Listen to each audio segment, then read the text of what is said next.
സഹോദരങ്ങളെ, കർത്താവായ യേശുക്രിസ്തുവിൻ്റെ നാമത്തിൽ നിങ്ങളെ ഏവരെയും വീണ്ടും ഈ ബൈബിൾ സ്റ്റഡീസിലേക്ക് സ്വാഗതം ചെയ്യുന്നു. നമ്മൾ വെളിപ്പാട് പുസ്തകമാണ് പഠിച്ചുകൊണ്ടിരിക്കുന്നത്.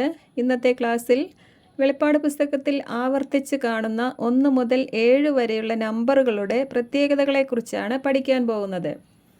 നമുക്കറിയാം, വെളിപ്പാട് പുസ്തകത്തിൽ കുഞ്ഞാടായ ക്രിസ്തു സിംഹാസനത്തിലിരിക്കുന്ന പിതാവായ ദൈവത്തിൻ്റെ വലതുകൈയിൽ നിന്നും 7 മുദ്രകളാൽ മുദ്രയിട്ട ഒരു പുസ്തകമാണ് ഏറ്റുവാങ്ങുന്നത്.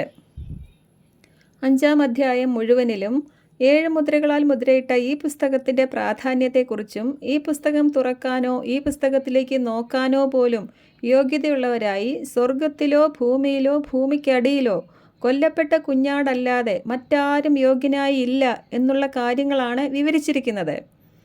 9-ാം വാക്യത്തിൽ എന്തുകൊണ്ടാണ് കുഞ്ഞാട് മാത്രം യോഗ്യൻ എന്നതിൻ്റെ കാരണവും പറഞ്ഞിരിക്കുന്നു. കാരണം എന്താണ്?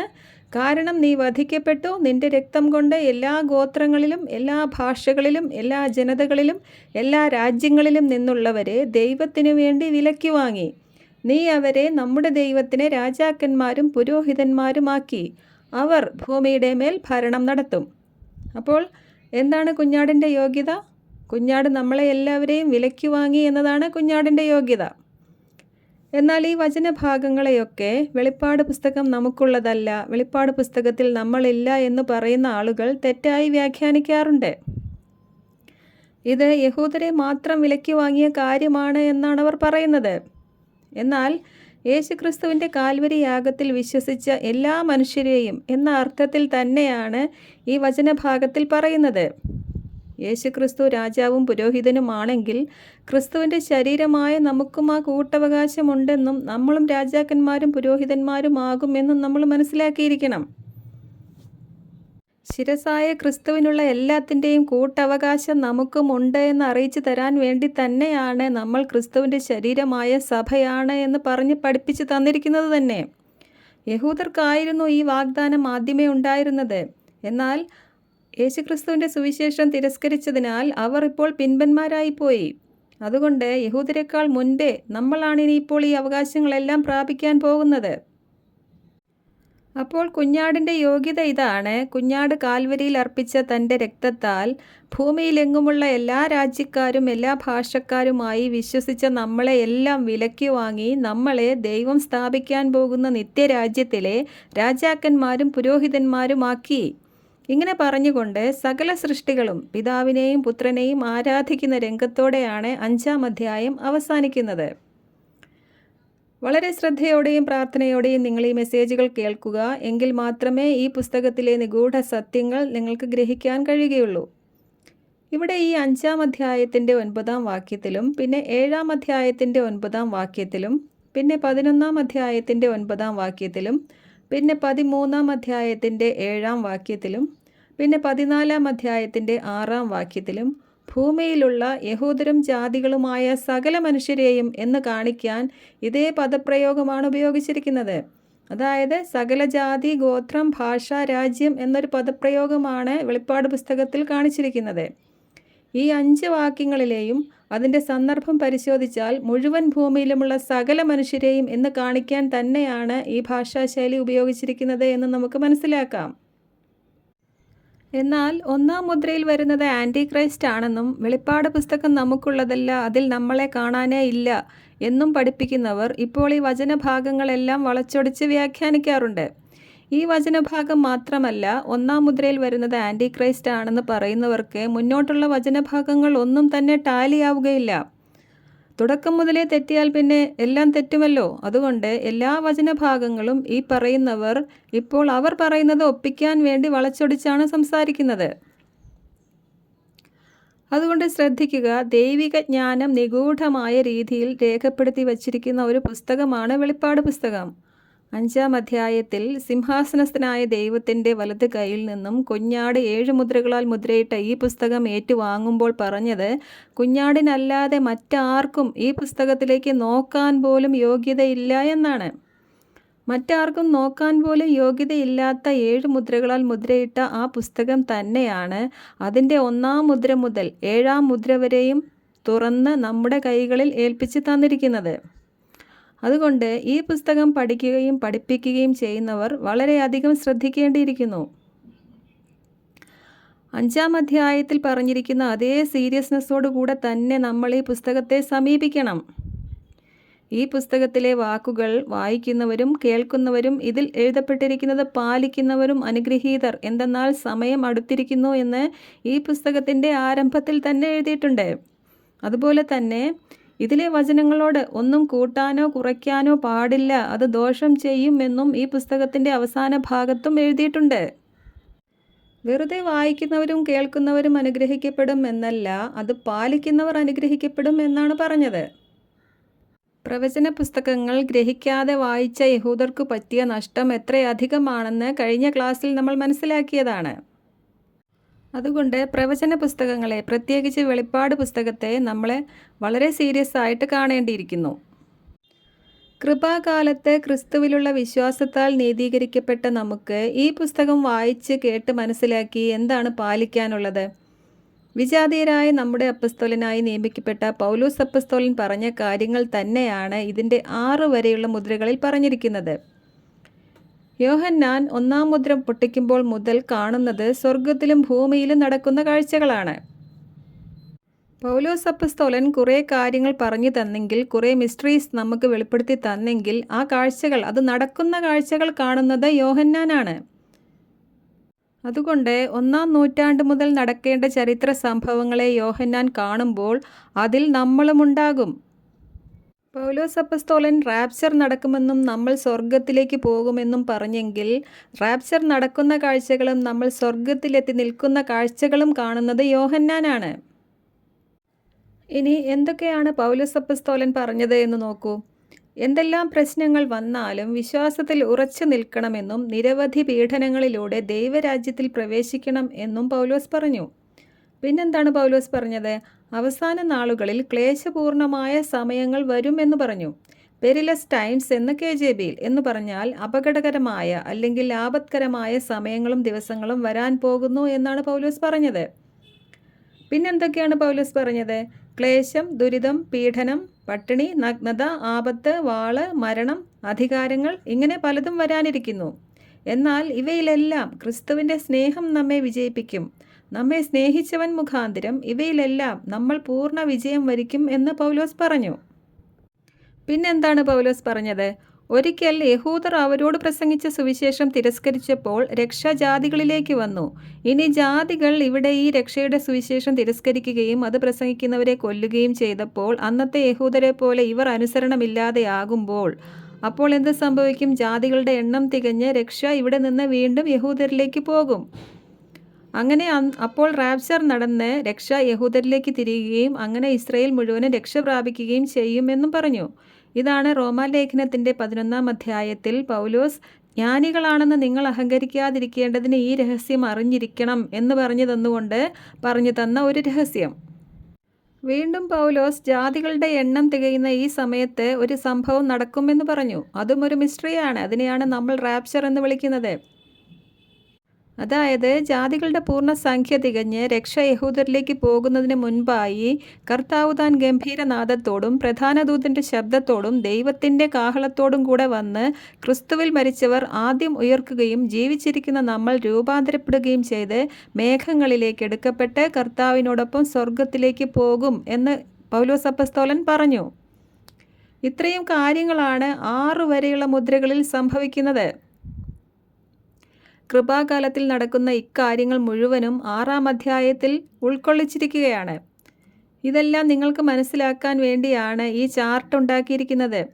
ഇതിൻ്റെ PDF ആവശ്യമുള്ളവർ ഒരു മെസ്സേജ് അയച്ചാൽ മാത്രം മതി. ഇത് അയച്ചു തരാം. അപ്പോൾ നിങ്ങൾക്കിതിൻ്റെ പ്രിൻ്റ് എടുത്ത് പഠിക്കാൻ എളുപ്പമായിരിക്കും. ഇതിൽ 1-ാം മുദ്ര മുതൽ നിത്യത വരെയുള്ള കാര്യങ്ങൾ രേഖപ്പെടുത്തിയിട്ടുണ്ട്. അതുകൊണ്ട് വെളിപ്പാട് പുസ്തകം പഠിക്കാൻ ആഗ്രഹിക്കുന്നവർക്ക് കാര്യങ്ങൾ പെട്ടെന്ന് മനസ്സിലാക്കാൻ ഈ ചാർട്ട് ഉപകരിക്കും. ഇനി ഇന്നത്തെ വിഷയത്തിലേക്ക് വരികയാണ്. വെളിപ്പാട് പുസ്തകത്തിൽ ഉടനീളം കാണുന്ന 1 മുതൽ 7 വരെയുള്ള നമ്പറുകളുടെ പ്രത്യേകതകളെക്കുറിച്ചാണ് ഇനി പറയാൻ പോകുന്നത്. ഇതിലെ 7 എന്ന നമ്പറിൻ്റെ പ്രത്യേകതയെക്കുറിച്ചാണ് ആദ്യം പറയാൻ പോകുന്നത്. ആദ്യമേ 7ൻ്റെ പ്രത്യേകതകൾ പറഞ്ഞാലേ ബാക്കി 6 നമ്പറുകളെക്കുറിച്ച് നിങ്ങൾക്ക് പെട്ടെന്ന് മനസ്സിലാക്കാൻ കഴിയുകയുള്ളൂ. അതുകൊണ്ട് 7ൻ്റെ പ്രത്യേകതകളിലേക്ക് പോകാം. നമുക്കറിയാം, ഉൽപ്പത്തി പുസ്തകത്തിൽ ദൈവം 6 ദിവസങ്ങൾ കൊണ്ടാണ് ആകാശവും ഭൂമിയും അവയിലുള്ള സമസ്തവും സൃഷ്ടിച്ച് തൻ്റെ സൃഷ്ടികർമ്മം പൂർത്തിയാക്കിയത്. അങ്ങനെ ദൈവം തൻ്റെ ജോലി 7-ാം ദിവസം പൂർത്തിയാക്കി താൻ തുടങ്ങിയ പ്രവൃത്തിയിൽ നിന്ന് വിരമിച്ച് 7-ാം ദിവസം ദൈവം വിശ്രമിച്ചു എന്ന് എഴുതിയിരിക്കുന്നു. അങ്ങനെ തൻ്റെ സൃഷ്ടികർമ്മം പൂർത്തിയാക്കിയ ദൈവം തൻ്റെ പ്രവൃത്തികളിൽ നിന്ന് വിരമിച്ച് വിശ്രമിച്ച 7-ാം ദിവസത്തെ ദൈവം അനുഗ്രഹിച്ച് വിശുദ്ധമാക്കി. ബൈബിളിൻ്റെ ആരംഭത്തിലെ കാണിച്ചു തന്നിരിക്കുന്ന 1 മുതൽ 7 വരെയുള്ള നമ്പറുകളുടെ ഇതേ ക്രമത്തിൽ തന്നെയാണ് അവസാന പുസ്തകമായ വെളിപ്പാട് പുസ്തകത്തിലും കാര്യങ്ങൾ നടക്കുന്നത്. അവിടെയും 7 എന്ന നമ്പറിലേക്ക് വരുമ്പോഴാണ് കാര്യങ്ങളെല്ലാം അവസാനിച്ച് വിശ്രമ ദിവസങ്ങൾ ആരംഭിക്കുന്നത്. ശ്രദ്ധിച്ചു കേൾക്കുക.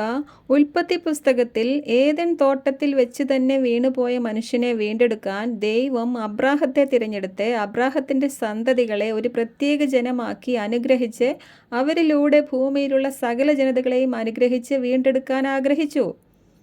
അങ്ങനെ അബ്രാഹത്തെ വിളിച്ചതിന് ശേഷം അവർ ഒരു ജനമായി വളർന്നപ്പോൾ ദൈവം സ്വന്തം കൈപ്പടയിൽ എഴുതി അവർക്ക് നൽകിയ 10 കൽപ്പനകളിൽ സുപ്രധാനമായ ഒരു കൽപ്പനയായിരുന്നു ദൈവം 6 ദിവസം കൊണ്ട് തൻ്റെ പ്രവൃത്തികളിൽ നിന്ന് വിരമിച്ച 7-ാം ദിവസം വിശ്രമിച്ചതുപോലെ അവരും 6 ദിവസം അധ്വാനിച്ചതിന് ശേഷം 7-ാം ദിവസം ശബത്തായി ഒരു വിശുദ്ധ ദിവസമായി വിശ്രമദിനമായി ആചരിക്കണം എന്നുള്ളത്.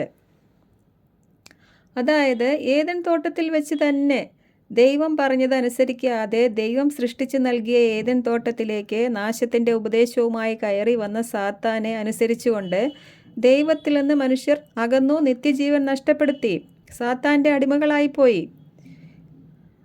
അങ്ങനെ മനുഷ്യർക്ക് പിന്നീട് അങ്ങോട്ട് കഷ്ടതയുടെ ദിവസങ്ങളായിരുന്നു. ആ കഷ്ടതയുടെ ദിവസങ്ങൾ അവിടെ ആരംഭിക്കുകയായിരുന്നു.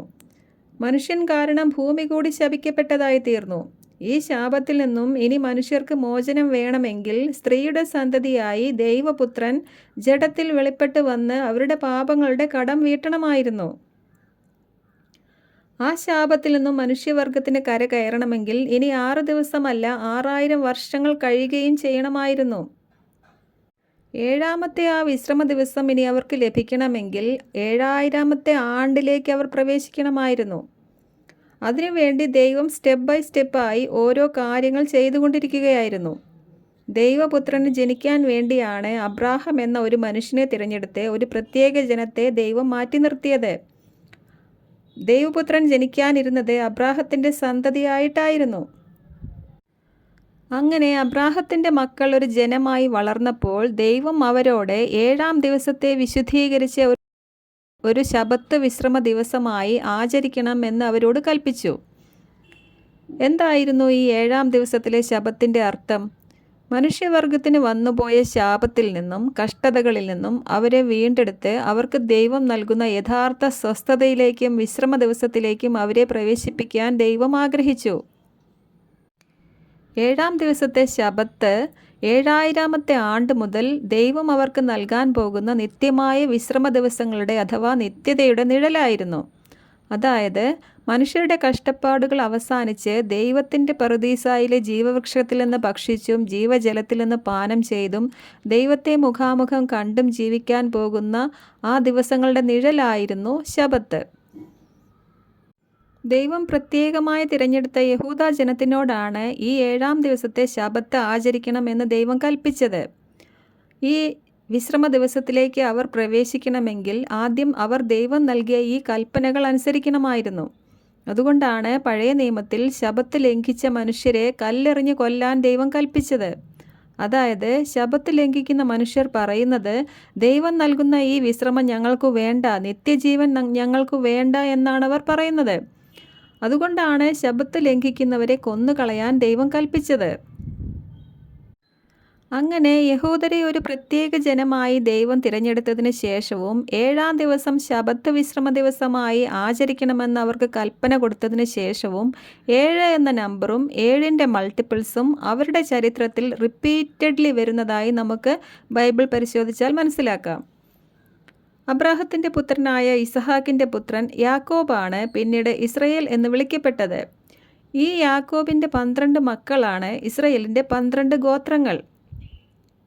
ഈ യാക്കോബ്, ഇസ്രായേൽ എന്ന് വിളിക്കപ്പെട്ട ഈ യാക്കോബ് തൻ്റെ കുടുംബജീവിതം ആരംഭിക്കുമ്പോൾ തന്നെ, അതായത് ഇസ്രായേൽ ഒരു രാജ്യമായി രൂപപ്പെടാൻ തുടങ്ങുമ്പോൾ തന്നെ യാക്കോബിൻ്റെ ജീവിതത്തിൽ 2 ഏഴുകളുടെ ആവർത്തനം വരുന്നത് നമുക്ക് കാണാം. അതായത് യാക്കോബ് ആദ്യത്തെ 7 വർഷം ജോലി ചെയ്തപ്പോൾ യാക്കോബിന് ലാബാൻ്റെ മകളായ ലേയയാണ് ഭാര്യയായി ലഭിച്ചത്. വീണ്ടും താൻ ഇഷ്ടപ്പെട്ട റാഹേലിനെ ഭാര്യയായി കിട്ടാൻ വേണ്ടി യാക്കോബിന് വീണ്ടും 7 വർഷം അവിടെ ജോലി ചെയ്യേണ്ടി വന്നു. അങ്ങനെ ഇസ്രായേലിൻ്റെ 12 ഗോത്രങ്ങൾ ഉണ്ടായി അവരൊരു ശിശുവായി രൂപപ്പെടുന്ന ഈ സമയത്ത് തന്നെ 7 വർഷങ്ങളുടെ ആവർത്തനം അവരുടെ ജീവിതത്തിൽ വരുന്നതായി കാണാം. പിന്നീട് അവർ ഒരു ജനമായി 70 പേരായി വളർന്നു തുടങ്ങിയ അവരുടെ ശൈശവകാലത്ത് ഈ യാക്കോബിൻ്റെ പുത്രനായ ജോസഫ് ഈജിപ്തിൽ ആയിരുന്ന സമയത്ത് അവിടെ ആദ്യം 7 വർഷത്തെ സമൃദ്ധിയുടെ കാലവും പിന്നീട് 7 വർഷത്തെ കഠിനമായ ക്ഷാമത്തിൻ്റെ ഒരു കാലവും ഉണ്ടായി. അങ്ങനെയാണ് ദൈവം അബ്രാഹത്തോട് നിന്റെ സന്താനങ്ങൾ സ്വന്തമല്ലാത്ത നാട്ടിൽ പരദേശികളായി കഴിഞ്ഞുകൂടും, അവർ അവിടെ പീഡനങ്ങൾ അനുഭവിക്കും എന്ന പ്രവചനം നിറവേറ്റിക്കൊണ്ട് അവർ ഈജിപ്തിലേക്ക് എത്തിയത്. ഇസ്രയേൽ ശിശുവായിരുന്നപ്പോൾ അവർക്ക് സംഭവിച്ച ഈ 7 വർഷത്തിൻ്റെ ആവർത്തനങ്ങൾ ഇസ്രയേൽ എന്ന ജനത്തിന് അവരുടെ വാർദ്ധക്യകാലത്ത് സംഭവിക്കാനിരിക്കുന്ന 7 വർഷത്തെ പീഡാകാലത്തിൻ്റെ നിഴലുകളായിരുന്നു. പിന്നീട് അങ്ങോട്ട് അവരുടെ ജീവിതത്തിൽ 7ൻ്റെയും 7x7ൻ്റെയും 70ൻ്റെയും 7000ൻ്റെയും പല ആവർത്തനങ്ങൾ വരുന്നതായി കാണാം. അതിൽ കുറേ എണ്ണം ഇവിടെ ഡിസ്പ്ലേ ചെയ്യാം. 7-ാം ദിവസത്തെ ശബത്ത്, 7 ഉത്സവങ്ങൾ, 7 ദീപങ്ങൾ, 7 ദിവസത്തെ ശുദ്ധീകരണ കർമ്മങ്ങൾ, പുരോഹിതൻ വിരൽ രക്തത്തിൽ മുക്കി 7 പ്രാവശ്യം തിരശ്ശീലയ്ക്ക് മുൻപിലും യാഗപീഠത്തിലും തളിക്കുക, ദൈവത്തിന് വിരോധമായി അവർ നടന്നാൽ അവരുടെ പാപങ്ങൾക്ക് 7 ഇരട്ടിയായി അവരെ ശിക്ഷിക്കും എന്നുള്ള കാര്യം, 7 പുരോഹിതന്മാർ 7 കാഹളം പിടിച്ചുകൊണ്ട് 7-ാം ദിവസം 7 പ്രാവശ്യം അത് മുഴക്കുമ്പോൾ 7-ാം പ്രാവശ്യം 7 പ്രാവശ്യം അവർ പട്ടണത്തിന് ചുറ്റും നടക്കുക എന്നിങ്ങനെ ഇതെല്ലാം യഹൂദരുമായി ബന്ധപ്പെട്ട കാര്യങ്ങളാണ്. വെളിപ്പാട് പുസ്തകത്തിൽ മാത്രം 37 തവണ 7ൻ്റെ കണക്കുകൾ വരുന്നുണ്ട്. അതേപ്പറ്റി നമ്മൾ 125-ാമത്തെ ക്ലാസ്സായ റാപ്ചർ എന്ന ക്ലാസ്സിൽ മനസ്സിലാക്കിയതാണ്. കർത്താവ് കൽപ്പിച്ച് നൽകിയ 7-ാം ദിവസത്തെ കർത്തൃദിനത്തിൽ അഥവാ ശബത്ത് ദിവസത്തിലാണ് യോഹന്നാൻ പാത്മോസ് എന്ന ദ്വീപിലിരിക്കുമ്പോൾ ആത്മവിവശനായി ഈ കാഴ്ചകളെല്ലാം കാണുന്നത്. ഈ 7-ാം ദിവസത്തെ ശബത്ത് ദിവസത്തിൽ യോഹന്നാൻ കാണുന്ന കാഴ്ചകളിൽ ആദ്യമേ 7 സഭകളെയാണ് കാണിക്കുന്നത്. ഇത് 7 എന്ന ഈ സഭകളുടെ നമ്പർ കാണിക്കുന്നത് തന്നെ ഇത് യഹൂദരുടെ സഭകളാണ് എന്ന് കാണിക്കാൻ വേണ്ടിയാണ്. പിന്നെ 7 പൊൻ നിലവിളക്കുകളുടെ നടുവിൽ വലതു കൈയിൽ 7 നക്ഷത്രങ്ങളുമായി മനുഷ്യപുത്രനെ കാണുകയാണ്. ഇങ്ങനെ 7 നക്ഷത്രങ്ങൾ പിടിച്ചുകൊണ്ട് 7 പൊൻ നിലവിളക്കുകളുടെ നടുവിൽ നടക്കുന്ന മനുഷ്യപുത്രൻ അരുളി ചെയ്ത മുന്നറിയിപ്പുകളെല്ലാം യഹൂദരുടെ 7 സഭകൾക്കുള്ളതാണ്. പിന്നെ 5-ാം അധ്യായം എത്തുമ്പോൾ 7 മുദ്രകളാൽ മുദ്രയിട്ട ഈ പുസ്തകം കാണുകയാണ്. ഈ പുസ്തകത്തിൻ്റെ 7-ാം മുദ്ര എത്തുമ്പോൾ വീണ്ടും 7 ദൂതന്മാരെയും 7 കാഹളങ്ങളെയും കാണിക്കുകയാണ്. അവരുടെ ശൈശവകാലത്തെന്ന പോലെ 2 ഏഴുകളുടെ ആവർത്തനങ്ങൾ കാണിച്ചുകൊണ്ട് ഇവിടെ മുതൽ യഹൂദരുമായി ബന്ധപ്പെട്ട കാര്യങ്ങൾ തുടങ്ങുകയാണ് എന്നാണ് കാണിക്കുന്നത്. ഈ വെളിപ്പാട് പുസ്തകത്തിൽ 6-ാം അധ്യായത്തിലെ 6 മുദ്രകളുടെ സമയത്തു മാത്രമേ 7 എന്ന നമ്പർ കാണാതെയുള്ളൂ. അപ്പോൾ എന്താണ് അതിൻ്റെ അർത്ഥം? യഹൂദരുടെ പ്രോഗ്രാമിൻ്റെ ഇടയിലാണ് വിജാതീയരായ നമുക്ക് വേണ്ടി ഈ കൃപാകാലം തുറക്കപ്പെട്ടത്. അതുകൊണ്ട് കൃപാകാലത്തിൻ്റെ അപ്പുറത്തും ഇപ്പുറത്തുമുള്ള ഭാഗങ്ങളിൽ 7 എന്ന നമ്പർ ധാരാളമായിട്ടുണ്ടാകും. എന്നാൽ കൃപാകാലം നടക്കുന്ന ഈ 6 മുദ്രകളുടെ സമയത്ത് 7 എന്ന നമ്പർ നമുക്ക് കാണാനേ കഴിയുകയില്ല. അതായത് 7 എന്ന നമ്പർ യഹൂദരുമായി ബന്ധപ്പെട്ട കാര്യങ്ങളിലാണ് അടങ്ങിയിരിക്കുന്നത്. എന്നാൽ 6 മുദ്രകളിൽ കൃപാകാലമായതിനാൽ അവിടെ 7 എന്ന നമ്പർ കാണുകയില്ല. ഇത് വിജാതീയരുടെ കാലമാണ്. വളരെ ശ്രദ്ധയോടെ ഇരുന്നാൽ മാത്രമേ ഈ പോയിന്റ് നിങ്ങൾക്ക് മനസ്സിലാവുകയുള്ളൂ. 6 വരെയുള്ള മുദ്രകളുടെ സമയത്ത് കൃപാകാലമാണ് നടക്കുന്നത്. 6 വരെയുള്ള മുദ്രകളുടെ സമയത്ത് യഹൂദനെന്നോ ജാതിയെന്നോ വ്യത്യാസമില്ലാതെ ഭൂമിയിലെ വിശ്വസിക്കുന്ന സകല മനുഷ്യരുടെയും രക്ഷയാണ് നടക്കുന്നത്. അപ്പസ്തോല പ്രവൃത്തികളിൽ 9-ാം അധ്യായത്തിൽ കർത്താവ് പൗലോസിന് പ്രത്യക്ഷപ്പെട്ട് പൗലോസിനെ തൻ്റെ കൃപാകാല ശുശ്രൂഷയ്ക്കായി തിരഞ്ഞെടുത്ത ശേഷം ഉടനെ 10-ാം അധ്യായത്തിൽ കർത്താവ് പത്രോസിനെ കാണിക്കുന്ന ഒരു ദർശനമുണ്ട്. ആ ദർശനത്തിൽ സ്വർഗം തുറന്നിരിക്കുന്നതും വലിയ വിരിപ്പ് പോലുള്ള ഒരു പാത്രത്തിൽ ഭൂമിയിലെ എല്ലാത്തരം നാൽക്കാലികളും ഇഴജന്തുക്കളും ആകാശപ്പറവകളെയും പത്രോസിന് കാണിച്ചു കൊടുക്കുകയാണ് കർത്താവ്. എന്നിട്ട് അവയെ ഭക്ഷിക്കാൻ പത്രോസിനോട് ആവശ്യപ്പെടുകയാണ്. അപ്പോൾ പത്രോസ് പറയുന്നത്, കർത്താവെ, ഒരിക്കലുമില്ല, മലിനമായതും അശുദ്ധമായതും ഒന്നും ഞാൻ ഭക്ഷിച്ചിട്ടില്ല എന്നാണ്. അപ്പോൾ കർത്താവ് പറയുകയാണ്, ദൈവം വിശുദ്ധീകരിച്ചതിനെ നീ മലിനം എന്ന് വിളിക്കരുത് എന്ന്. എന്തിനാണിത് പത്രോസിനെ കാണിച്ചത്? പൗലോസിലൂടെ ഭൂമിയിലെ സകല ജാതികളും ഭാഷക്കാരും രാജ്യങ്ങളുമായ ജനങ്ങളെ സ്വർഗത്തിലേക്ക് കൊണ്ടുപോകാൻ വേണ്ടി സ്വർഗം തുറന്നു വച്ചിരിക്കുന്ന കാലമാണിത്. സ്വർഗം തുറന്നിരിക്കുന്നതും വലിയ വിരിപ്പ് പോലുള്ള ആ പാത്രത്തിൽ ഭൂമിയിലെ എല്ലാത്തരം നാൽക്കാലികളും ഇഴജന്തുക്കളും ആകാശപ്പറവുകളെയുമാണ് പത്രോസ് കാണുന്നത്. അതായത് സകല ഭാഷക്കാരും രാജ്യക്കാരും വംശക്കാരുമായ ജനതകളെ സ്വർഗത്തിലേക്ക് കൊണ്ടുപോകാൻ വേണ്ടി ദൈവം ഒരു കൃപായുഗം ഓപ്പൺ ചെയ്തിരിക്കുകയാണ്. സ്വർഗം ഈ സമയത്ത് തുറന്നു വച്ചിരിക്കുകയാണ്, വിശ്വസിക്കുന്ന ആർക്കും പ്രവേശിക്കാൻ വേണ്ടി. പൗലോസിന് നൽകപ്പെട്ട ഈ ശുശ്രൂഷയെ പത്രോസ് അംഗീകരിക്കുന്നതിന് വേണ്ടിയാണ് ഈ ഒരു ദർശനം പത്രോസിനെ കാണിക്കുന്നത്. അങ്ങനെ പത്രോസ് ദർശനത്തിൽ കണ്ടതും പൗലോസിലൂടെ ആരംഭിച്ചതുമായ ഈ കൃപാകാല സംഭവങ്ങൾ ഫുൾഫില്ലായി പത്രോസിന് കാണിച്ച ആ പാത്രം സ്വർഗത്തിലേക്ക് എടുക്കപ്പെട്ടതുപോലെ നമ്മൾ സ്വർഗത്തിലേക്ക് റാപ്ചർ ആകുന്ന രംഗങ്ങൾ നേരിൽ കാണുന്നത്, ദർശനത്തിൽ വീണ്ടും കാണുന്നത് യോഹന്നാനാണ്. അതുകൊണ്ട് ഇതെല്ലാം തന്നെ ദൈവത്തിൻ്റെ ഓരോ രക്ഷാകര പദ്ധതികളാണ് എന്ന് മനസ്സിലാക്കുക. അല്ലാതെ നമ്മളെ പത്രോസും യോഹന്നാനും കാണാനേ പാടില്ല എന്നുള്ള തരത്തിലുള്ള റൈറ്റ് ഡിവിഷൻസ് ദൈവത്തിൽ നിന്നല്ല എന്ന് മനസ്സിലാക്കുക. ഏറ്റവും ഒടുവിൽ സ്വർഗത്തിൽ നിന്ന് സ്വർഗീയ ജെറുസലേം സിറ്റിയിൽ ദൈവം ഇറങ്ങി വരുമ്പോൾ നമ്മളും അവരുമെല്ലാം ഒന്നാകേണ്ടവരുമാണ്. അതുകൊണ്ട് ആദ്യത്തെ 6 മുദ്രകളിൽ കൃപാകാലമാണ് നടക്കുന്നത് എന്ന് മനസ്സിലാക്കുക. 7ാമത്തെ മുദ്ര പൊട്ടിക്കുമ്പോൾ മാത്രമേ യഹൂദരുമായി ബന്ധപ്പെട്ട കാര്യങ്ങളിലേക്ക് പ്രവേശിക്കുന്നുള്ളൂ. അപ്പോൾ തന്നെ 7 ദൂതന്മാരെയും 7 കാഹളങ്ങളെയും കാണിച്ചുകൊണ്ട് 7ൻ്റെ 2 നമ്പറുകൾ ആവർത്തിച്ച് കാണിച്ചുകൊണ്ട് അവരുടെ കാര്യങ്ങൾ തുടങ്ങുകയാണ് എന്നറിയിക്കുകയാണ്. അതായത് 6ാം ദിവസം സൃഷ്ടിച്ച മനുഷ്യൻ്റെ നമ്പറായ 6ാം മുദ്രയിൽ ഭൂമിയിലെ സകല നാൽക്കാലികളും ഇഴജന്തുക്കളും ആകാശപ്പറവകളും അടങ്ങിയ ആ വിരിപ്പ് സ്വർഗത്തിലേക്ക് എടുക്കപ്പെട്ടതുപോലെ ഭൂമിയിലെ സകല രാജ്യങ്ങളിലും ഗോത്രങ്ങളിലും ഭാഷകളിലും ജനതകളിലും നിന്നുള്ളവരായ നമ്മൾ സ്വർഗത്തിലേക്ക് 6ാം മുദ്രയിൽ റാപ്ചറായി എടുക്കപ്പെട്ട ശേഷം മാത്രമേ 7ാം മുദ്രയിൽ അവരുടെ പ്രോഗ്രാം സ്റ്റാർട്ട് ചെയ്യുകയുള്ളൂ. അതായത് 7ാം മുദ്രയിൽ അവരുടെ ദൈവരാജ്യ പ്രസംഗം വീണ്ടും പുനരാരംഭിക്കുന്നതേ ഉള്ളൂ.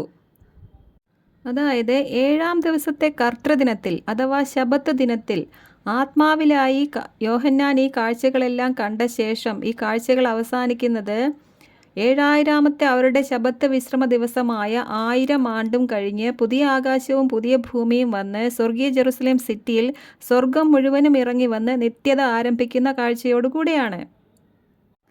അതോടുകൂടെയാണ് എല്ലാം കംപ്ലീറ്റ് ആവുന്നത്. 7 എന്ന നമ്പർ കംപ്ലീഷൻ്റെ നമ്പർ കൂടെയാണ് എന്നോർക്കുക.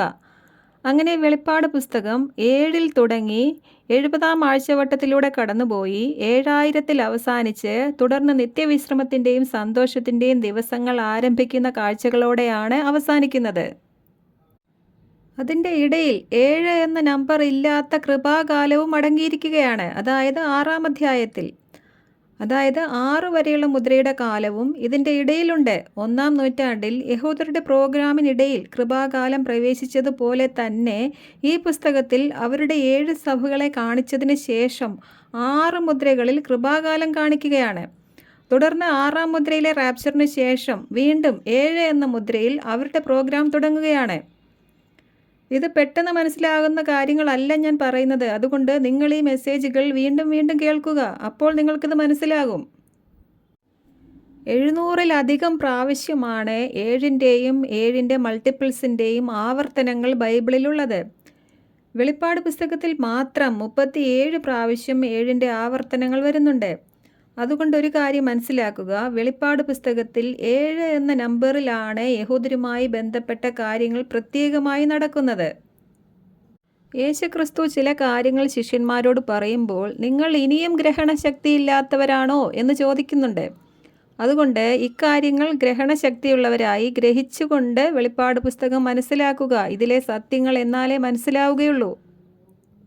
അതുകൊണ്ട് ഗ്രഹിക്കുക, കുഞ്ഞാട് ഏറ്റുവാങ്ങുന്ന 7 മുദ്രകളാൽ മുദ്രയിട്ട ഈ പുസ്തകത്തിലെ 7ാമത്തെ മുദ്ര മുതൽ മാത്രമാണ് യഹൂദർക്ക് വാഗ്ദാനം ചെയ്ത ദൈവരാജ്യ പ്രോഗ്രാം വീണ്ടും പരിഗണിച്ച് തുടങ്ങുന്നത്. അഥവാ 6ാം മുദ്രയിൽ റാപ്ചർ നടന്നതിൻ്റെ ശേഷം കൃപാകാലം അവസാനിച്ച് യഹൂദരുടെ 70ാം ആഴ്ചവട്ടത്തിൻ്റെ കാര്യങ്ങൾ 7ാം മുദ്ര മുതൽ തുടങ്ങുന്നതേ ഉള്ളൂ. അവരുടെ ഈറ്റുനോവിൻ്റെ ദിവസങ്ങളിലേക്ക് അവിടെ പ്രവേശിക്കുന്നതേ ഉള്ളൂ. 7ാം മുദ്ര പൊട്ടിച്ചു കഴിഞ്ഞാൽ അവിടെ കാര്യങ്ങൾ തീരുകയല്ല ചെയ്യുന്നത്. അവിടെ യഹൂദരുടെ പ്രോഗ്രാം ആരംഭിച്ച് തുടങ്ങുകയാണ് ചെയ്യുന്നത്. 7ാം മുദ്രയിലെത്തുമ്പോൾ വീണ്ടും 7 കാഹളങ്ങൾ തുടങ്ങുകയാണ്. അതിൻ്റെ 7ാം കാഹളം എത്തുമ്പോൾ വീണ്ടും 7 കലശങ്ങൾ ആരംഭിക്കുകയാണ്.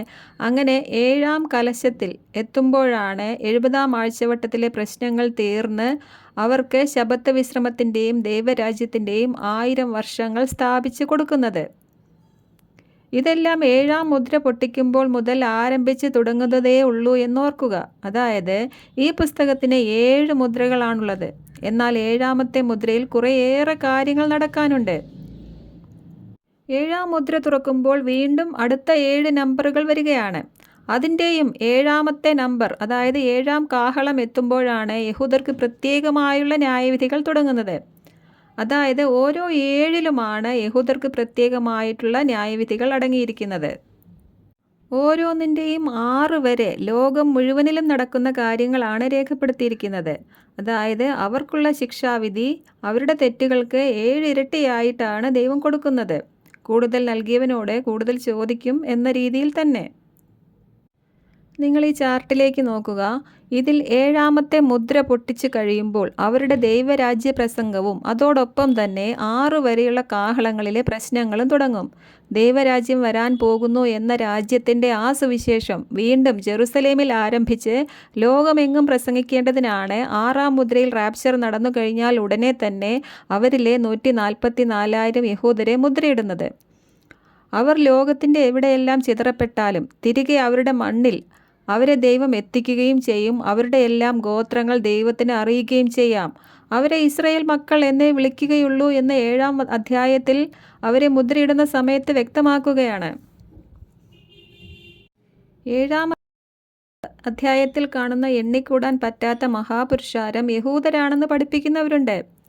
അതെല്ലാം വളരെ തെറ്റായ വ്യാഖ്യാനങ്ങളാണ്. അവർ ലോകത്തിൻ്റെ എവിടെയെല്ലാം ചിതറപ്പെട്ടാലും അവരെ ഇസ്രായേൽ മക്കളെന്നും യഹൂദരെന്നും മാത്രമേ വിളിക്കുകയുള്ളൂ. അവരെ ജാതികൾ എന്ന് വിളിക്കുകയില്ല. ഈ കൃപാകാലത്ത് മാത്രമാണ് യഹൂദനെന്നോ ജാതിയെന്നോ വ്യത്യാസമില്ലാത്തത്. അതിൻ്റെ മുമ്പും പിമ്പും യഹൂദരെന്നും ജാതികളെന്നും വ്യത്യാസമുണ്ട്. അപ്പസ്തോലപ്രവൃത്തികൾ 2ാം അധ്യായത്തിലും പല രാജ്യങ്ങളിൽ നിന്നായി ജെറുസലേമിൽ തിരിച്ചെത്തിയ അവരെക്കുറിച്ച് പറയുന്നത് ആകാശത്തിന് കീഴിലുള്ള സകല ജനപദങ്ങളിൽ നിന്നും വന്ന ഭക്തരായ യഹൂദർ എന്നാണ്. വീണ്ടും പത്രോസ് മറ്റ് 11 പേരോടും കൂടെ എഴുന്നേറ്റ് നിന്ന് ഉച്ചസ്വരത്തിൽ അവരെ അഡ്രസ്സ് ചെയ്യുന്നത് യഹൂദ ജനങ്ങളെ എന്ന് പറഞ്ഞുകൊണ്ടാണ്. അതുകൊണ്ട് മനസ്സിലാക്കുക, യഹൂദരെ ഒരു പ്രത്യേക ജനമാക്കി ദൈവം മാറ്റിയ ശേഷം അവർ എവിടെയെല്ലാം ചിതറപ്പെട്ടാലും അവർ തിരികെ വരുമ്പോൾ അവർ യഹൂദർ തന്നെയാണ്. യഹൂദനെന്നോ ജാതിയെന്നോ വ്യത്യാസമില്ലാത്തത് ഈ കൃപാകാലത്ത് മാത്രമാണ്. ഈ കൃപാകാലത്ത് ഒരു യഹൂദന് രക്ഷിക്കപ്പെടണമെങ്കിൽ അവൻ്റെ 8ാം ദിവസത്തെ പരിച്ഛേദന മുതലുള്ള സകല മഹിമകളും വിട്ടൊഴിഞ്ഞ് ദൈവകൃപയിലേക്ക് വരണം. പൗലോസിലൂടെ നൽകപ്പെട്ട ഈ കൃപയുടെ സുവിശേഷത്തിൽ മാത്രമാണ് യഹൂദനെന്നോ ജാതിയെന്നോ വ്യത്യാസമില്ലാത്തത്. ഈ കൃപാകാലം റാപ്ചറോടുകൂടി കഴിഞ്ഞാൽ ഉടനെ അവരുടെ 12 ഗോത്രങ്ങളിൽ നിന്നായി 144,000 പേരെ മുദ്രയിടുന്നതിലൂടെ ദൈവവചനം വ്യക്തമാക്കി കാണിച്ചു തരുന്നത് വീണ്ടും യഹൂദനെന്നും ജാതിയെന്നും വ്യത്യാസമുണ്ട് എന്നാണ്. അവിടെ മുതൽ യഹൂദരിലേക്ക് പ്രോഗ്രാം മാറി എന്നും ഇനി യഹൂദരിലൂടെ മാത്രമേ ബാക്കിയുള്ള ജാതികൾക്ക് രക്ഷയിലേക്ക് പ്രവേശിക്കാൻ കഴിയുകയുള്ളൂ എന്നും ആ വചനങ്ങൾ വ്യക്തമാക്കി തരികയാണ്. ഇവിടെ ശേഷിക്കുന്ന ജാതികൾക്ക് അന്നു മുതൽ രക്ഷയിലേക്ക് പ്രവേശിക്കണമെങ്കിൽ ആ 144,000 പേർ പറയുന്നത് കേൾക്കണം. യഹൂദരായവരെ അവരുടെ കഷ്ടതകളിൽ സഹായിക്കുകയും സംരക്ഷിക്കുകയും വേണം. 1-ാം നൂറ്റാണ്ടിൽ തിരസ്കരിച്ച് കളഞ്ഞ അവരെ വീണ്ടും ദൈവം റീസ്റ്റോർ ചെയ്ത് മഹത്വപ്പെടുത്താൻ പോകുന്നത് ആ സമയം മുതലാണ്. അതിനായിട്ടാണ് 6-ാം മുദ്രയിൽ റാപ്ചർ കഴിഞ്ഞാൽ ഉടനെ 144,000 ഇസ്രായേൽ മക്കളെ മുദ്രയിടുന്നതായി കാണിക്കുന്നത്. അതുകൊണ്ട് വീണ്ടും മനസ്സിലാക്കുക, 7-ാം അധ്യായത്തിൽ 12 ഗോത്രങ്ങളിൽ നിന്നുമായി മുദ്രയിട്ട ഇവരെ കാണിച്ചതിനു ശേഷം ഉടനെ കാണിക്കുന്ന സകല ജനതകളിലും സകല ഗോത്രങ്ങളിലും സകല രാജ്യങ്ങളിലും സകല ഭാഷകളിൽ നിന്നുള്ള എണ്ണിക്കൂടാൻ പറ്റാത്ത മഹാപുരുഷാരം, അതിനു തൊട്ടു മുൻപായി റാപ്ചറായ യഹൂദനെന്നോ ജാതിയെന്നോ വ്യത്യാസമില്ലാതെ രക്ഷദാനമായി സ്വീകരിച്ച നമ്മൾ തന്നെയാണ്. അതുകൊണ്ടാണ് രക്ഷദാനമെന്ന് നമ്മൾ അവിടെ വിളിച്ചു പറയുന്നത്. യഹൂദർ ഏതെല്ലാം രാജ്യങ്ങളിൽ നിന്നും ഭാഷകളിൽ നിന്നും തിരികെ വന്നാലും അവരെ യഹൂദ ജനങ്ങളെന്നും ഇസ്രായേൽ മക്കളുമെന്നേ വിളിക്കുകയുള്ളൂ എന്ന് വീണ്ടും മനസ്സിലാക്കുക. തെറ്റായ വ്യാഖ്യാനങ്ങളിൽ നിന്നും മനസ്സിലാക്കലുകളിൽ നിന്നും ഒഴിഞ്ഞിരിക്കുക. സുവിശേഷ ഭാഗങ്ങളിൽ യേശുക്രിസ്തുവിൻ്റെ അടുക്കൽ വന്നുകൂടിയ ജനത്തെ കാണിക്കാൻ ഇതുപോലെ വലിയ ജനക്കൂട്ടം അഥവാ ഗ്രേറ്റ് മൾട്ടിറ്റ്യൂഡ് എന്ന പദം ഉപയോഗിച്ചിട്ടുണ്ട്. എന്നാൽ അവരൊന്നും തന്നെ സകല ജനതകളിലും സകല ഗോത്രങ്ങളിലും സകല ഭാഷകളിലും സകല രാജ്യങ്ങളിൽ നിന്നുള്ളവരോ ആർക്കും എണ്ണിക്കൂടാൻ പറ്റാത്ത മഹാപുരുഷാരമോ ആയിരുന്നില്ല. ആർക്കും എണ്ണിക്കൂടാൻ പറ്റാത്ത സകല മനുഷ്യരും അടങ്ങിയ ഈ വലിയ ജനക്കൂട്ടം, എണ്ണിക്കൂടാൻ പറ്റാത്ത ഈ വലിയ ജനക്കൂട്ടം എന്ന ഈ പദപ്രയോഗം കാണിക്കുന്നത് ദൈവകൃപയുടെ വലിപ്പത്തെയാണ് കാണിക്കുന്നത്. ദൈവകൃപയുടെ വലിപ്പത്തെ കുറച്ച് കാണിക്കുന്ന വ്യാഖ്യാനങ്ങളിൽ നിന്നും ഒഴിഞ്ഞിരിക്കുക. 6-ാം മുദ്രയിൽ 2000 വർഷത്തെ കൃപയുടെ മക്കളായ നാം എല്ലാവരും രൂപാന്തരം പ്രാപിച്ച് റാപ്ചറായി സ്വർഗത്തിൽ എത്തുന്നതുകൊണ്ടാണ് അടുത്ത 7-ാം അധ്യായത്തിൽ നമ്മളെ ഒരു മഹാപുരുഷാരമായി അവിടെ കാണിച്ചിരിക്കുന്നത്. ഭൂമിയിലുള്ള സകല മനുഷ്യരെയും എന്ന് കാണിക്കാൻ വെളിപ്പാട് പുസ്തകത്തിൽ ഉപയോഗിച്ചിരിക്കുന്ന ഈ പദപ്രയോഗത്തെ തെറ്റായി വ്യാഖ്യാനിക്കുന്നവർ ഒരു വചനത്തെ എത്രമാത്രം വളച്ചൊടിക്കാം എന്നതിൻ്റെ ഉദാഹരണങ്ങളാണ്. അതുകൊണ്ട് സത്യഗ്രഹിച്ചവർ ഇതിൽ നിന്നെല്ലാം ഒഴിഞ്ഞ് സത്യത്തിൻ്റെ പരിജ്ഞാനത്തിലേക്ക് വളരുക. ഇത് വെളിപ്പാട് പുസ്തകമാണ്. ഇതിലെ പ്രവചനത്തോടെ കൂട്ടുകയോ കുറയ്ക്കുകയോ ചെയ്യുന്നത് അപകടകരമാണ് എന്നുകൂടി മനസ്സിലാക്കിക്കൊള്ളുക. നമ്മൾ റാപ്ചറിനോട് അടുത്തിരിക്കുന്ന ഈ സമയത്ത് നമ്മളെ തെറ്റിച്ചു കളയാൻ സാത്താൻ പലരിലൂടെയും ശ്രമിക്കും. അവൻ്റെ തന്ത്രങ്ങളെക്കുറിച്ച് അറിവുള്ളവരായി ശരിയായതിൽ ഉറച്ചു നിൽക്കുക. വെളിപ്പാട് പുസ്തകം ഇത്രയും നാളും തെറ്റായിട്ടാണ് പലരും വ്യാഖ്യാനിച്ച് തന്നതും നമ്മൾ കേട്ടുകൊണ്ടിരുന്നതും.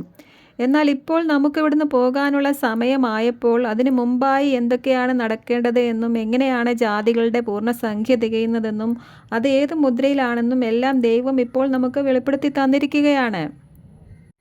എന്നാൽ ഇതിനെ മറിച്ചു കളയാനുള്ള ശ്രമങ്ങൾ നടക്കും എന്നതിനാൽ എല്ലാവരും വളരെ ശ്രദ്ധയോടെ ആയിരിക്കുക. 7 എന്ന നമ്പറിൻ്റെ പ്രത്യേകതകളെക്കുറിച്ചും 7 എന്ന നമ്പർ യഹൂദരുമായി പ്രത്യേകം ബന്ധപ്പെട്ടതാണെന്നുമാണ് ഇത്രയും നേരം നമ്മൾ മനസ്സിലാക്കിയത്. ഇനി ഇതിൻ്റെ 1 മുതൽ 4 വരെയുള്ള നമ്പറുകളുടെ പ്രത്യേകതകൾ നോക്കാം. ആദ്യമേ മനസ്സിലാക്കുക, ഓരോന്നിൻ്റെയും ആദ്യത്തെ 4 എണ്ണവും ലോകം മുഴുവനിലും നടക്കുന്ന കാര്യങ്ങളാണ്. ഇനി ഇതിൻ്റെ 1 മുതൽ 4 വരെയുള്ള മുദ്രകളിലേക്ക് നോക്കൂ. ഈ ചാർട്ടിൻ്റെ 1 മുതൽ 4 വരെയുള്ള മുദ്രകളിലേക്ക് ശ്രദ്ധിക്കുക. ഇതിൽ 1-ാമത്തെ മുദ്ര സുവിശേഷം ലോകം മുഴുവനിലും വ്യാപിക്കുന്നതിനെയും അതിൻ്റെ വിജയത്തെയുമാണ് കാണിക്കുന്നത്. അത് നമ്മൾ മുൻപ് ഡീറ്റെയിൽ ആയി പഠിച്ചതാണ്.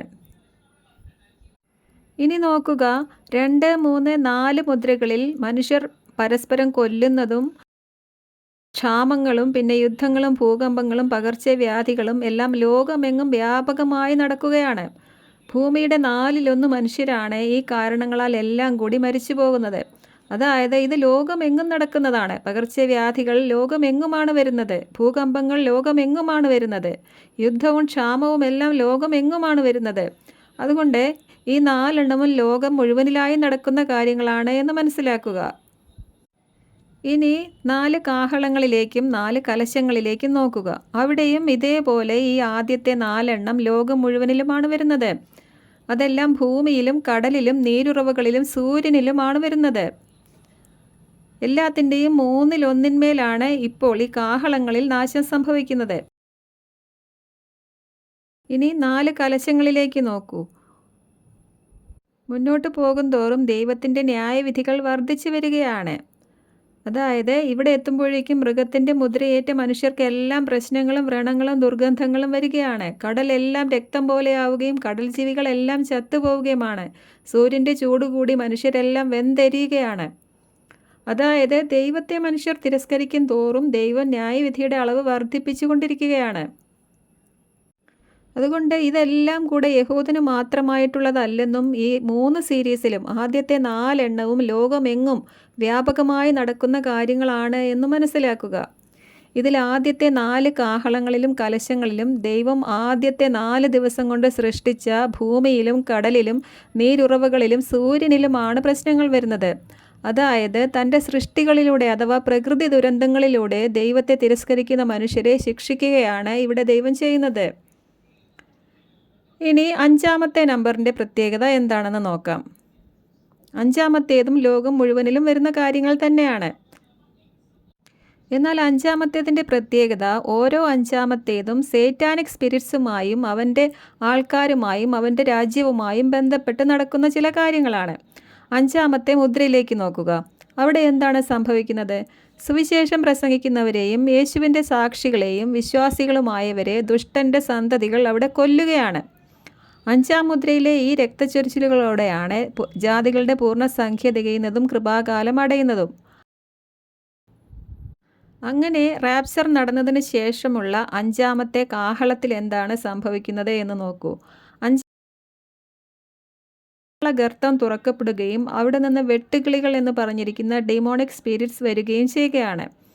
ഇത് മുൻപൊരു ക്ലാസ്സിൽ നമ്മൾ പഠിച്ചതാണ്. തേള് കുത്തുന്ന പോലെയുള്ള ഇവയുടെ ബാധയാൽ 5 മാസമാണ് മനുഷ്യർ അപ്പോൾ പീഡിപ്പിക്കപ്പെടാൻ പോകുന്നത്. ഇതും യഹൂദർക്കു മാത്രമല്ല, ലോകമെങ്ങും വരുന്നതാണ്. ദൈവത്തിൻ്റെ മുദ്ര ഇല്ലാത്ത മനുഷ്യരെയാണ് ഇവ പീഡിപ്പിക്കുന്നത്.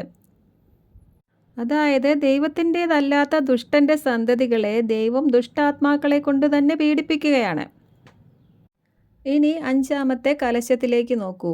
5-ാമത്തെ കലശം ഒഴിക്കുന്നത് തന്നെ മൃഗത്തിൻ്റെ സിംഹാസനത്തിൻ്റെ മേലാണ്. അതോടെ അവൻ്റെ രാജ്യം കൂരിരുട്ടിൽ ആണ്ടുപോവുകയാണ്. അപ്പോൾ അവൻ്റെ മുദ്രയേറ്റവരും അവൻ്റെ സേവകരുമായ മനുഷ്യരെല്ലാം വേദനയാലും വ്രണങ്ങളാലും കഠിന വേദനയാൽ നാവ് കടിക്കുകയാണ്. ഇപ്പോൾ ഓരോ 5-ാമത്തെ നമ്പറിലും ദുഷ്ടൻ്റെ സ്പിരിറ്റ് ബാധിച്ച മനുഷ്യരുടെ കാര്യങ്ങളും അവർക്ക് പിന്നീട് വരുന്ന ന്യായവിധിയുമാണ് കാണിച്ചിരിക്കുന്നത്. 5-ാം മുദ്രയിൽ അവർ ദൈവമക്കളായ നമ്മളെ പീഡിപ്പിക്കുകയും കൊല്ലുകയും ചെയ്യുന്ന കാര്യമാണ് കാണിക്കുന്നത് എങ്കിൽ 5-ാം കാഹളത്തിലും 5-ാം കലശത്തിലും അവർക്ക് വരുന്ന ന്യായവിധിയാണ് കാണിച്ചിരിക്കുന്നത്.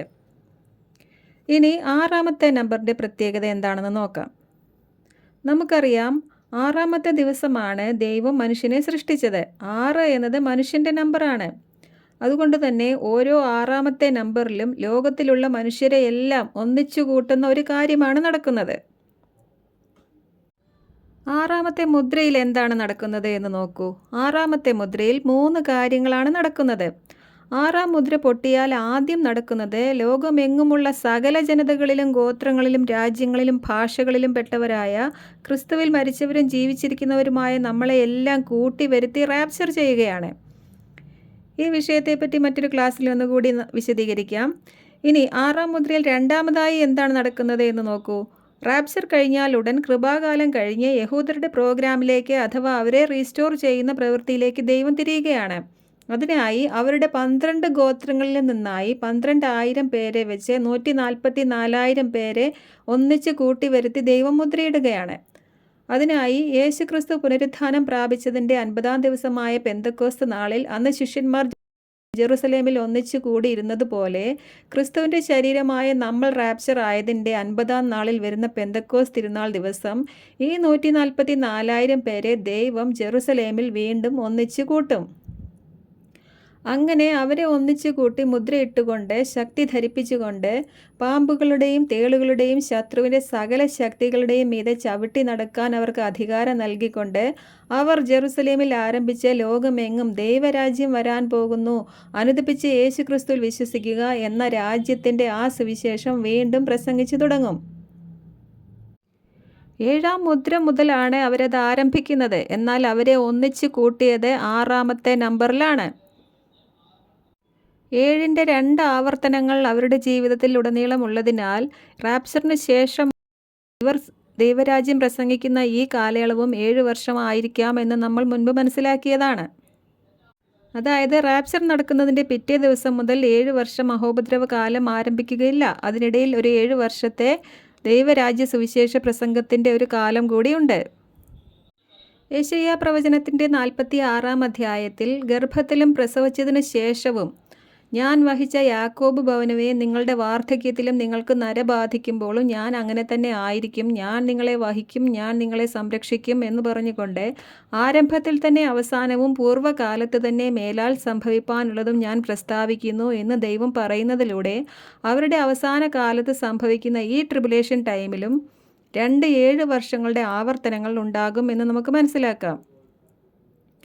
സോ റാപ്ചർ നടന്നതിന് ശേഷം 7 വർഷത്തെ ട്രിബുലേഷൻ ആരംഭിക്കുന്നതിന് മുമ്പായി 7 വർഷങ്ങൾ ഈ മുദ്രയിട്ട 144,000 പേരുടെ ദൈവരാജ്യ പ്രസംഗം ആദ്യം ജെറുസലേമിലും പിന്നെ ലോകം മുഴുവനിലും നടക്കും. പിന്നീട് 6-ാം കാഹളത്തിൽ നടക്കുന്ന ജെറുസലേം ദേവാലയ നിർമ്മാണം നടത്തുന്നതും ഈ മുദ്രയിടപ്പെട്ട 144,000 പേർ ആയിരിക്കും. ദൈവം തൻ്റെ ദാസന്മാരെ കൊണ്ട് മാത്രമേ തൻ്റെ ആലയം പണിയിപ്പിക്കുകയുള്ളൂ. നെബൂഖദ്നേസർ തകർത്ത ദേവാലയം പണിതപ്പോഴും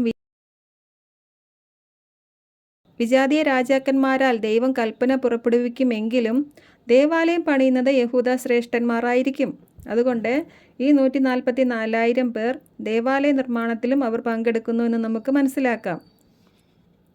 ഇനി ശ്രദ്ധിക്കുക, 6-ാം മുദ്രയിൽ ഇവരെ മുദ്രയിട്ടതിന് ശേഷം ഉടനെ കാണിക്കുന്നത് അതിന് തൊട്ട് മുൻപ് റാപ്ചറായി സ്വർഗത്തിലെത്തിയ നമ്മൾ ക്രിസ്തുവിൻ്റെ നീതിയാൽ ലഭിച്ച വെള്ള നിലയങ്കിയും ധരിച്ച് പിതാവിൻ്റെയും പുത്രൻ്റെയും മുൻപിൽ ഒരു എണ്ണിക്കൂടാൻ പറ്റാത്ത മഹാപുരുഷരമായി നിൽക്കുന്ന കാഴ്ചയാണ്. അങ്ങനെ 6-ാം മുദ്ര മുഴുവനിലും മനുഷ്യരെ ഒന്നിച്ചു കൂട്ടി രക്ഷിക്കുന്ന ചില കാഴ്ചകളാണ് കാണുന്നത്. അഥവാ 6-ാം മുദ്രയിൽ മനുഷ്യരെ രക്ഷയ്ക്കായി ഒന്നിച്ചു കൂട്ടി വരുത്തുകയാണ് ചെയ്യുന്നത്. എന്നാൽ 6-ാം കാഹളത്തിലും 6-ാം കലശത്തിലും ലോകം മുഴുവനുമുള്ള മനുഷ്യരെ ശിക്ഷാവിധിക്കായിട്ടാണ് കൂട്ടിവരുത്തുന്നത്. ഇനി 6-ാമത്തെ കാഹളത്തിലേക്ക് നോക്കൂ. അവിടെ മനുഷ്യരെയെല്ലാം ഒരു ലോകയുദ്ധത്തിനായി ജെറുസലേമിനെതിരെ ഒന്നിച്ചു കൂട്ടി വരുത്തുന്ന കാഴ്ചയാണ് കാണുന്നത്. അങ്ങനെ മനുഷ്യരിൽ 1/3 മനുഷ്യർ ഈ മഹായുദ്ധത്തിൽ ഒന്നിച്ച് കൊല്ലപ്പെടും. പിന്നീട് യുദ്ധത്തിൽ ജയിച്ച യഹൂദർ ജെറുസലേം ദേവാലയം പണിയാനായി ജെറുസലേമിൽ ഒന്നിച്ചുകൂടും. ദേവാലയം പണി കഴിഞ്ഞ ശേഷം അവർ ദേവാലയത്തിലേക്ക് ഒന്നിച്ചുകൂടി വരുമ്പോൾ 2 സാക്ഷികൾ അവരോട് 3.5 വർഷം പ്രസംഗിക്കും. 3.5 വർഷത്തിന് ശേഷം അവർ കൊല്ലപ്പെടുകയും ലോകമെങ്ങുമുള്ള സകല മനുഷ്യരും അവിടെ ഒന്നിച്ചുകൂടി അവർ കൊല്ലപ്പെട്ട് കിടക്കുന്നത് കാണുകയും വാർത്തകളിലും മനുഷ്യർ ഒന്നിച്ചുകൂടി ആ കാഴ്ചകൾ കാണുകയും ചെയ്യും. 3.5 വർഷം കൂടിയേ ഇനി ബാക്കിയുള്ളൂ എന്ന് ദൈവം സകല മനുഷ്യരെയും അറിയിക്കുകയാണ്. 3.5 ദിവസത്തിന് ശേഷം അവിടെ കൂടി നിന്നവരെയും വാർത്തകളിലൂടെ അവരെ കണ്ടവരെയും എല്ലാം ഭയപ്പെടുത്തിക്കൊണ്ട് 7,000 പേരെ ആ സമയത്ത് കൊലപ്പെടുത്തിക്കൊണ്ടും അവരെ ഉയർപ്പിച്ച് സ്വർഗത്തിലേക്ക് എടുത്തുകൊണ്ട് അവർ പറഞ്ഞ മുന്നറിയിപ്പുകൾ ദൈവത്തിൽ നിന്നാണെന്നും അതനുസരിക്കാത്തവർക്ക് ആ 7,000 പേർക്ക് സംഭവിച്ചതുപോലെയുള്ള ന്യായവിധി വരുമെന്നും ശക്തമായൊരു മുന്നറിയിപ്പ് ദൈവം ലോകം മുഴുവനെയും അറിയിക്കുകയാണ്. അപ്പോൾ 6-ാം കാഹളത്തിലും ലോകത്തിലുള്ള സകല മനുഷ്യരെയും ഒന്നിച്ചുകൂട്ടി ചെയ്യുന്ന ചില കാര്യങ്ങളാണ് നടക്കുന്നത് എന്ന് മനസ്സിലാക്കുക. ഇനി 6-ാം കലശത്തിലേക്ക് നോക്കൂ. 6-ാം കലശത്തിൽ സർവശക്തനായ ദൈവത്തിൻ്റെ മഹാദിനത്തിലെ യുദ്ധത്തിനായി ലോകമെമ്പാടുമുള്ള രാജാക്കന്മാരും സൈന്യാധിപന്മാരും ശക്തന്മാരും ചെറിയവരും വലിയവരുമായ എല്ലാവരും ദൈവത്തിനെതിരായി യുദ്ധം ചെയ്യാൻ ഹർമഗദോൻ എന്ന സ്ഥലത്ത് ഒന്നിച്ചുകൂടുകയാണ്.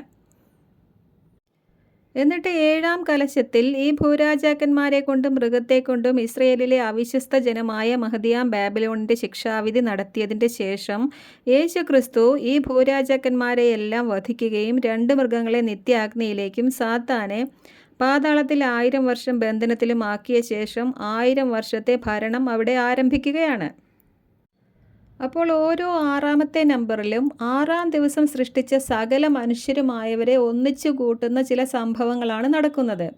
6-ാം മുദ്രയിൽ അത് രക്ഷയ്ക്കായിട്ടാണ് ഒന്നിച്ചു കൂട്ടുന്നത് എങ്കിൽ 6-ാം കാഹളത്തിലും കലശത്തിലും ശിക്ഷാവിധിക്കായിട്ടാണ് ഒന്നിച്ചു കൂട്ടുന്നത്.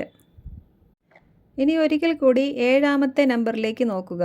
7-ാം മുദ്ര തുറക്കുമ്പോൾ തന്നെ യോഹന്നാൻ കാണുന്നത് 7 കാഹളങ്ങളുമായി 7 ദൂതന്മാർ നിൽക്കുന്ന കാഴ്ചയാണ്. അങ്ങനെ 7ൻ്റെ 2 ആവർത്തനങ്ങൾ കാണിച്ചുകൊണ്ട് പ്രോഗ്രാം യഹൂദരിലേക്ക് മാറിയതായി നമ്മളെ അറിയിക്കുകയാണ്. ഇനി 7-ാം കാഹളത്തിലേക്ക് നോക്കൂ. അവിടെ ഈ 7-ൽ വീണ്ടും എത്തുമ്പോൾ യഹൂദർക്ക് പ്രത്യേകമായി അവരുടെ ഉഗ്രപീഡനത്തിൻ്റെ അവസാന 3.5 വർഷങ്ങൾ ആരംഭിക്കുകയാണ്. യഥാർത്ഥത്തിൽ ഗ്രേറ്റ് ട്രിബുലേഷൻ എന്ന് പറയുന്നത് ഈ 3.5 വർഷമാണ്. ദാനിയേൽ പ്രവാചകൻ പ്രവചിച്ച ഇന്നേ വരെ ഉണ്ടായിട്ടില്ലാത്ത കഷ്ടതകൾ ഉണ്ടാകുന്നത് ഈ 7-ാം കാഹളത്തിലാണ്. 2 സാക്ഷികളെ യഹൂദർ ഏൽപ്പിച്ചു കൊടുത്ത് മൃഗം അവരെ കൊന്നിട്ട് നിൽക്കുന്ന ഈ സമയം മുതലാണ് യഹൂദർ തോൽക്കാൻ പോകുന്നത്. ഇപ്പോൾ മുതലാണ് അവരുടെ ശക്തി തകർക്കാൻ സാത്താന് കഴിയുന്നത്. ഇതുവരെയും സാത്താൻ്റെ ആളുകളെ പ്രതിരോധിച്ചുകൊണ്ട് 2 സാക്ഷികൾ അവിടെ ഉണ്ടായിരുന്നു. 144,000 പേരും അവിടെ ഉണ്ടായിരുന്നു. എന്നാൽ ഇപ്പോൾ മുതൽ അവർ സാത്താൻ്റെ കൈകളിൽ പെടുകയാണ്. ഇപ്പോൾ മുതലാണ് വിനാശത്തിൻ്റെ അശുദ്ധ ലക്ഷണം ദേവാലയത്തിൽ നിൽക്കാൻ പോകുന്നത്. ഇപ്പോൾ മുതലാണ് ജെറുസലേമിന് ചുറ്റും സാത്താൻ്റെ സൈന്യം പാളയമടിച്ച് അവരെ ഞെരുക്കാനും അവർ വാളിൻ്റെ വായ്ത്തലയേറ്റ് വീഴാനും പോകുന്നത്. ചുരുക്കത്തിൽ ദൈവം അവസാനമായി അവരുടെ രക്ഷയ്ക്കായി അയച്ച 2 സാക്ഷികളെ അവർ കൊന്നതോടുകൂടി ദൈവം ഇപ്പോൾ ഈ 7-ാം കാഹളം മുതൽ അവരെ സാത്താനെ ഏൽപ്പിച്ചു കൊടുക്കുകയാണ്. ഇവിടെയാണ് ഗ്രേറ്റ് ട്രിബുലേഷൻ ആരംഭിക്കുന്നത്.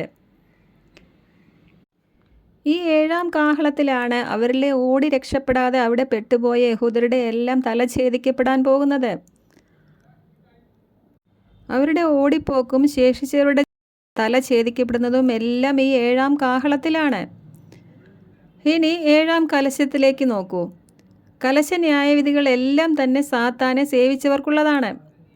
അതിലെ 7-ാമത്തെ ഈ കലശത്തിൽ നടക്കുന്നത് സാത്താൻ്റെ കൂടെ കൂടി വ്യഭിചരിച്ച് ദൈവത്തിനെതിരെ യുദ്ധം ചെയ്യുന്നവരുടെ കൂട്ടത്തിൽ ഇപ്പോൾ ഹർമഗദോനിൽ മൃഗത്തിൻ്റെ പുറത്തിരിക്കുന്നു എന്ന് പറയുന്ന ജെറുസലേമിലെ അവിശ്വസ്ത ഗ്രൂപ്പിൻ്റെ ന്യായവിധിയാണ് ഇവിടെ നടക്കുന്നത്. അതായത് 7-ാം കലശത്തിൽ. ഓരോ 7-ാമത്തേതും യഹൂദിന് പ്രത്യേകമായിട്ടുള്ളതാണെന്ന് മനസ്സിലാക്കുക. ഈ 7-ാം കലശത്തിൽ ആദ്യം ഈ അവിശ്വസ്ത യഹൂദരുടെ ന്യായവിധി നടത്തിയതിന് ശേഷം അവരെ അഗ്നിയിൽ ദഹിപ്പിച്ച ശേഷം മൃഗത്തെ കൊണ്ട് തന്നെയാണ് ദൈവം അത് ചെയ്യിപ്പിക്കുന്നത്. അതിനുശേഷം മൃഗത്തിനും ഭൂരാജാക്കന്മാർക്കും ഉള്ളത് യേശു ക്രിസ്തു നേരിട്ട് കൊടുക്കാൻ വേണ്ടി 19-ാം അധ്യായത്തിൽ വെള്ളക്കുതിരപ്പുറത്ത് ഇറങ്ങി വരും. അതായത് ആദ്യം യഹൂദിനെ പിന്നെ ജാതിക്ക് എന്ന ക്രമത്തിൽ. 7-ാം കാഹളത്തിലും അങ്ങനെ തന്നെയാണ് അവിടെ നടക്കുന്നത്. 2 തരം കൊയ്ത്താണ് അവിടെ നടക്കുന്നത്. ആദ്യം രാജ്യത്തിൻ്റെ പുത്രന്മാരുടെ തല കൊയ്യുകയാണ്. പിന്നെ ദുഷ്ടൻ്റെ പുത്രന്മാരുടെ തലകളും കൊയ്യുന്നുണ്ട്. അവിടെയും ആദ്യം യഹൂദിനെ പിന്നെ ജാതിക്ക് എന്ന ക്രമത്തിലാണ് തല കൊയ്യപ്പെടുന്നത്. ഇക്കാര്യം നമ്മൾ അവസാന കൊയ്ത്ത് എന്ന ക്ലാസ്സിൽ പഠിച്ചതാണ്. ഇതാണ് വെളിപ്പാട് പുസ്തകത്തിലെ 1 മുതൽ 7 വരെയുള്ള നമ്പറുകളുടെ പ്രത്യേകതകൾ. ഈ രീതിയിൽ ഈ നമ്പറുകളുടെ പ്രത്യേകതകൾ കൂടി മനസ്സിലാക്കിയ ശേഷം നിങ്ങൾക്ക് ഈ ചാർട്ട് കൂടി നോക്കി വെളിപ്പാട് പുസ്തകം പഠിക്കുമ്പോൾ നിങ്ങൾക്ക് എല്ലാ കാര്യങ്ങളും ക്ലിയറായി മനസ്സിലാകും. അതുകൊണ്ട് 1-ാം മുദ്ര പൊട്ടിക്കുമ്പോൾ മുതൽ ആൻറ്റി ക്രൈസ്റ്റ് വന്ന് 7 വർഷം ആരംഭിക്കുകയല്ല ചെയ്യുന്നത് എന്ന് മനസ്സിലാക്കുക. ഈ പുസ്തകത്തിൻ്റെ 6 വരെയുള്ള മുദ്രകളിൽ 2000 വർഷത്തെ കൃപാകാലമാണ് അടങ്ങിയിരിക്കുന്നത്. ഈ ചാർട്ടിൻ്റെ പച്ച സർക്കിൾ കാണുന്ന ആ സ്ഥലത്ത് വരുമ്പോൾ മാത്രമേ 7 വർഷ പീഡനകാലം ആരംഭിക്കുകയുള്ളൂ. അതിൻ്റെ അപ്പുറത്ത് കാണുന്ന ചുമന്ന സർക്കിൾ കാണുമ്പോൾ മാത്രമേ സാത്താൻ ഭൂമിയിലേക്ക് വന്ന് അവൻ ഒരുവൻ്റെ മേലായി ആൻറ്റി ക്രൈസ്റ്റായി വെളിപ്പെട്ട് അവസാനത്തെ 3.5 വർഷത്തെ ഉഗ്രപീഡനത്തിൻ്റെ ദിവസങ്ങൾ ആരംഭിക്കുകയുള്ളൂ. ഇക്കാര്യങ്ങൾ നിങ്ങൾ മനസ്സിലാക്കുക.